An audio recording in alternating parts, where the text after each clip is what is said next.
They brought in 15 or 18 people from outside the area. There truly is a lack of clear rules. An example, seismic data, gathering it from the sides of the roadways.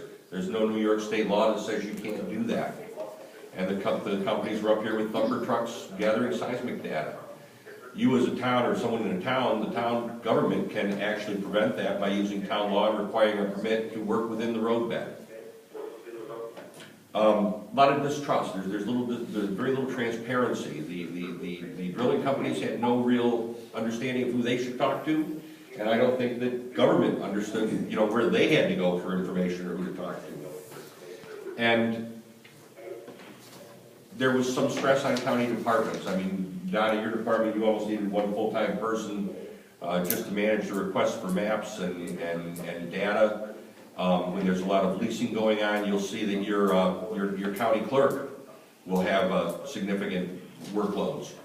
And we just saw that again when Norse Energy sold a number of their leases, and there's a bunch of transfers going on, right? There's a tremendous load on the clerk's office. There's some positives too. There were a lot of local jobs. Demand for commercial space went up. A lot of opportunities for local contractors, from the guys doing site construction work to people that repair hydraulic hoses. I mean, there's a myriad of things that these drilling companies need. Dollars flowed into the community through the signing bonuses and the royalty checks, and there's significant tax revenue. Natural gas is taxed at the wellhead as real property. It's an ad valorem tax system. Our calculations show that it's about a 15% tax rate. Now that varies town to town because of your levies, but that's what we're averaging here. So I kind of looked at it and thought, we need to mitigate the negatives and maximize the positives. So some of the things that we start out doing, we start out with road use agreements in towns. We set up a whole series with the planning department, a whole series of regional meetings with networking opportunities. We brought in Linda Colart from the DEC. We brought in people from the seismic firm to talk about seismic gathering. We brought in people from the PSC to talk about pipeline. That's an issue you're going to deal with. How is that regulated? I think we ran 13 of those over a period of a year and a half or so. And we structured those where there was an opportunity for networking afterwards.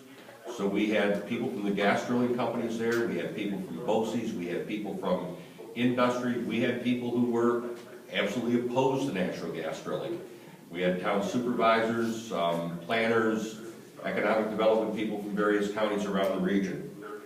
And I think those were some of the best things that we did. County departments began to develop processes based on their experiences. And the longer they were here, the more familiar we were with what they did, and the more familiar they were with what they needed to do to keep us happy. I worked to promote local hires and to develop clear guidelines for operating in the county. Some of the hard things that we did with the chamber, we developed a natural gas services guide. I created a list of 50 or 60 different categories of goods and services that the industry used. We went around the county, we actually plugged people into those categories, so if you needed somebody who can haul water, we know who hauls water. We know who does abstract and title work. We know who supplies welding supplies. The other thing it let me do by going around the county and looking at these people was I could look at somebody and say, you've got the right equipment, you don't have the right certification, or you lack a skill set. Or I could see somebody that had a skill set maybe, but lacked the right equipment. I'll give you an example of welding. I was certified to inspect aircraft welds. They broke a platform on the drilling rig when they were working on my property. I said, let me weld that for you. You can't. I said, well, I've got the equipment, and I certainly think I can. You're not certified to API 1104, and I suspect you have to be certified to weld anything on a gas rig or any kind of gas equipment. Our BOCES program has the right equipment, and we actually have developed a program over at Trout Creek where they are teaching welding to the API 1104 spec. Norse was supplying them with scrap pipe, You know, they're not certifying the students, but there's outside companies that will do that. So you just have to look at those things. You know, and as they became more familiar with the community, they utilized more services here, and as we became more familiar with them, I think we got along with them better. You know, where we are now, we're trying to really make this a little more formal. One of the things that I looked at within the DSGEIS was a notification system they were going to use to notify local government that a pad was being developed or a spacing unit was being developed in a county or in an area. And really all they say they're going to do is notify the town supervisor. And I don't think that that's adequate. I think that in a county you need a point department or a point person. And I think that naturally is your planning departments. So what we've done, and I have to give a lot of credit to our planning department, they understand the spacing units, they understand how to read the permits when they're filed, they understand how to utilize the DEC website to know what's going on in the county. But we've created an actual formal notification system. When we see a permit show up on the DEC's webpage that it's been filed for, we are sending out a notification to the county attorney, the health department, town supervisors in the town where the application for permit is located, and contiguous towns, paying particular attention to towns where roads cross boundaries, town boundaries. The DOT, the DEC doesn't talk to the Department of Transportation in a lot of cases. It doesn't make much sense to me. You know, if you're going to rebuild a section of road, you sure don't want to do it if the next year the gas company is going to come in there and have 5 spacing units off that particular piece of state highway. School transportation directors, soil and water. They don't notify soil and water. I can't compel any landowner to utilize soil and water's services in looking at where pad sites are, access roads are, pipeline is, but soil and water can send a letter and say, we're here to help you with that. And by the way, the gas companies would like to work with them. DEC lands and forests. They don't communicate with their own minerals division. And I looked at that, and you know, I mean, I've got sections in my county where DEC has contracts for literally hundreds of acres of red pine harvesting on the same dirt road where I'm seeing permits for shale gas wells being filed. And I just don't think that any town needs to have those impacts at the same time. The sheriff, and what I've asked our sheriff to do is come back to us with some feedback if he knows of any unusual road use patterns. I've got Shabani Yogurt here, and they run 18, 20 trucks over the King Settlement Road every morning between 4:30 and 6:30 in the morning. And it's a coordination effort, right? I want to be able to coordinate this. Public safety, and our public safety director has a formal process now to review gas well pad sites and keep track of them throughout the development of the project up until the point the gathering lines are installed. He is working, by the way, with I think most of the emergency management directors in the region.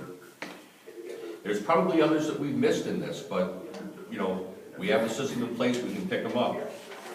And what we provide them with is a description of the spacing unit, maps, and any other information that we're given from the DEC. And I have to say, Rena is tremendous at that.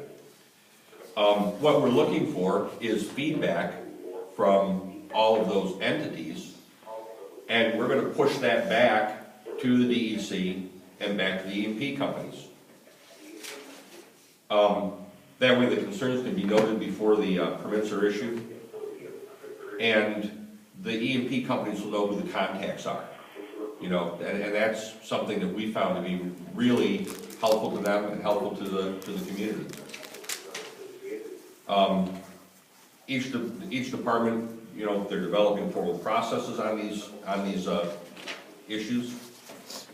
And one of the other things that I actually did was I actually went through and talked to department heads and did some activity-based costing, where I have some spreadsheets that actually show what each department will do based on whether it's development of a pad, the construction of a well on the pad, or on an annual review basis. You know, our emergency management director wants to review on an annual basis, you know, who their who the emergency contacts are for the well sites and those things.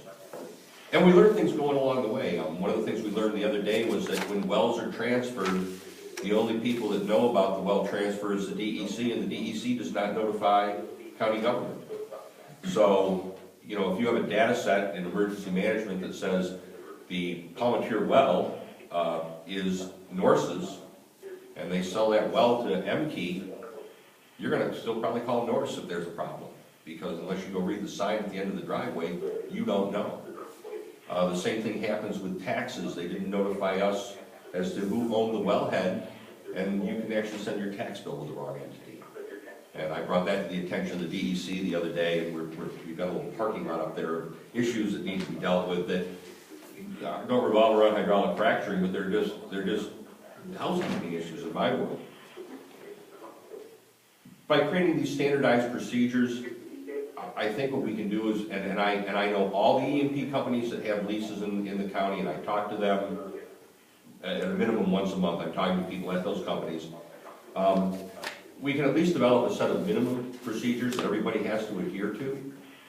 I think one of the most confusing and most difficult things for county government would be to have each E&P company operating under their own set of standards, doing their own thing, and you're going to have, in Chenango County right now, there are 4 or 5 that are, I think, potentially going to be active at one time, should this go forward. The processes are flexible. We can look at best practices. If somebody comes in and does something differently and it's a better way, I think you can flow that back down. And personnel changes should not impact the process, which is another one of my concerns. I have looked at these E&P companies, and I've looked at county government also. You know, you're changing staff, you're changing people. I would like to have standardization in place so that isn't a problem.